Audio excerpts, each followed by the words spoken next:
Hello everyone, this is Kevin, your entrepreneur, and let's talk about Uber's service animal policy for the US. I've got some very mixed feelings about this, obviously. What don't I have mixed feelings about, right? However, I don't know, this seems like a very, very big conflict of interest. Not only a conflict of interest, a conflict of law. And I'm going to explain why. First of all, I want to mention that service animals are obviously a necessity for handicapped people. That's why we have them.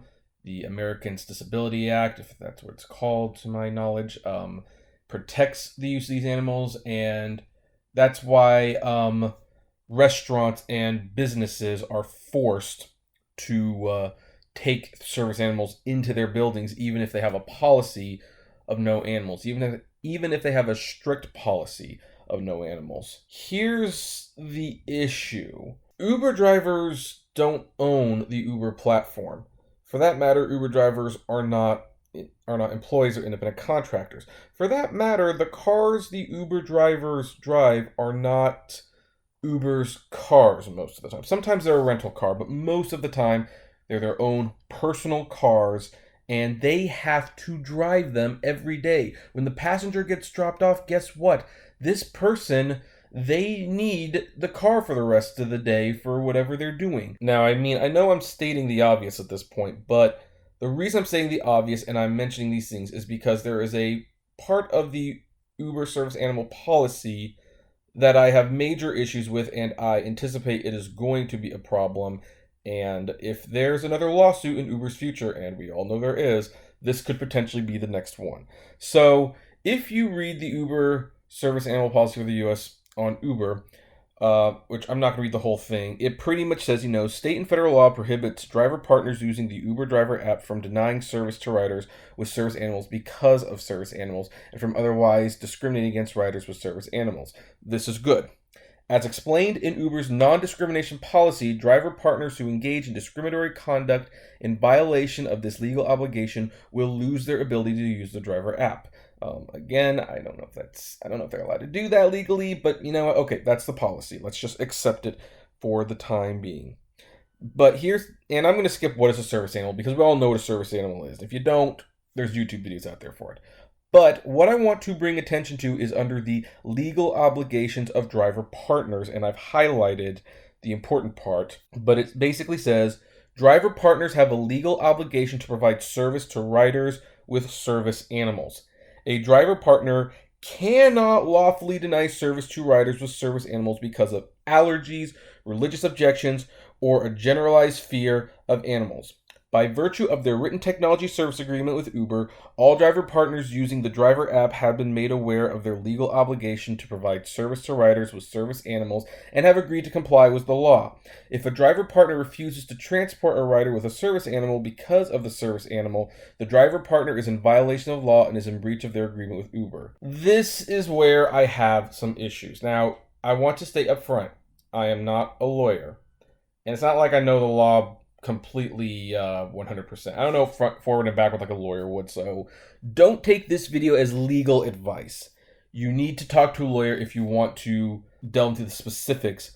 But here's the thing. I do not see why anyone would deny a service animal based on religious objections. If you're afraid of animals, here's an interesting one because while I don't think you could legally say no if the person driving the car is afraid of animals. I think they should at least tell the person who is blind or who has a service animal, because that could be a distraction in the car. You do not want your driver distracted in the car driving erratically because they're afraid of your dog. It's just common sense. But again, legally, it's kind of hard to prove whether or not you're actually afraid of animals, so that's why that's there. The one that bugs me, and the one that seems like it's going to cause the most problem and be the biggest legal mess, is you cannot discriminate because of allergies.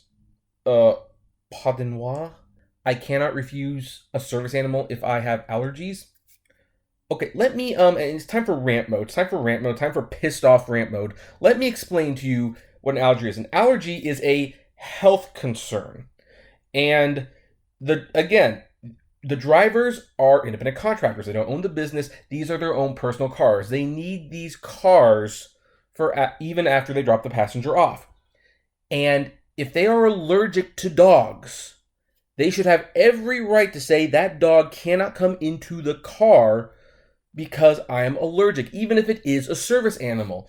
Because here's the thing, once the dog is in the car, there's going to create a few problems. First of all, during the ride, the person is getting sick, or they might be sneezing, or they might be feeling bad. Guess what? That's dangerous. That means you put not only the driver, but you put the passenger at risk and the dog at risk. Do you want that to happen? I don't think you want that to happen. Then, should they survive that and the person gets out of the car, they can't drive the car without getting it super scrubbed and clean, because guess what? They're allergic.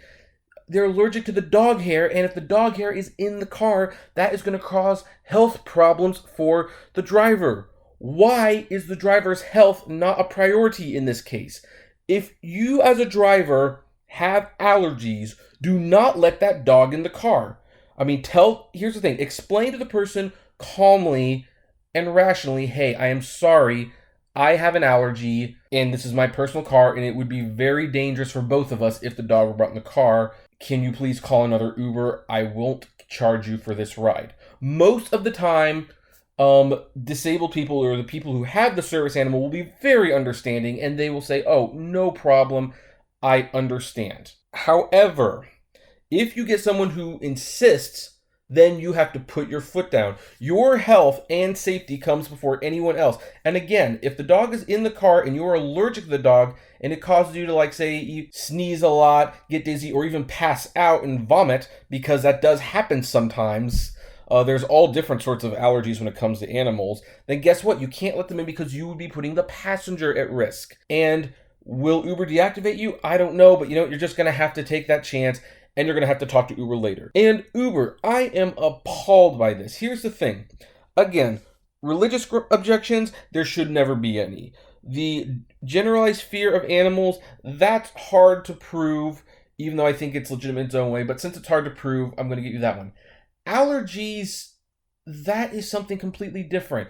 Here's the thing. Uber needs to set up an option on the account where, hey, if you go to a doctor's and get a note that says you are allergic to animals and you cannot take an animal under any circumstance, that person needs to have their account put in a bracket where it's like, okay, if this person is calling and they have indicated they have a service animal, then they will not get you as an Uber, because that's just going to cause a problem.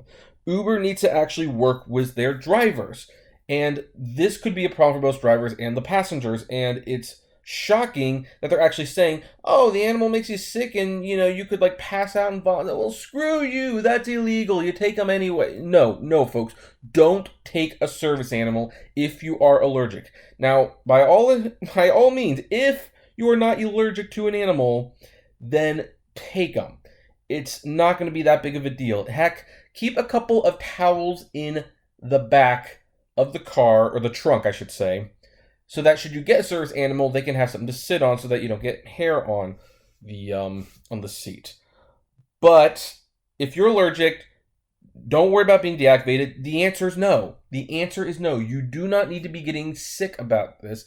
And here's the thing. If you pick up a service animal and they get in the car and they shed, and it's like a 3-mile ride for like $3.25, guess what? You have now got to go to a car cleaner and spend like $100 to clean the car so that you don't get sick from the allergies. It's not worth it, and yeah, just don't do it. Now again, I'm not a lawyer, so I don't know what the legal repercussions of doing this are. I think there's got to be some wiggle room where the drivers are protected because it's a health issue, and the reason the service animals you have to take is because it's a health issue. Therefore, I think the denial of the service animals should be just as valid, because that is also a health issue and it's not a discrimination issue. But I don't know. Maybe a lawyer, maybe there's an Uber lawyer channel in the making in the future out there somewhere who can explain this and give a more definitive answer. But my advice, and I will make this a follow-up video if I find out this is bad advice and that you should do something else. If you're allergic to the animal, just apologize as nice as you can, explain the situation, and say, I'm sorry, I won't charge you for the ride, but the answer is no. And if they insist, the answer is still no. So anyway, that's all for this episode. What do you folks think? Do you agree with this policy, disagree? Do Do you actually think it's wrong to deny service animals on a moral level, even if you have allergies and you yourself could get sick? I would like to know. Comment below. Like, favorite, share, subscribe. And as always, flame responsibly. Have a good one. Oh, one more thing before we go. If there's any lawyers out there, your comments would especially be appreciated. Thanks.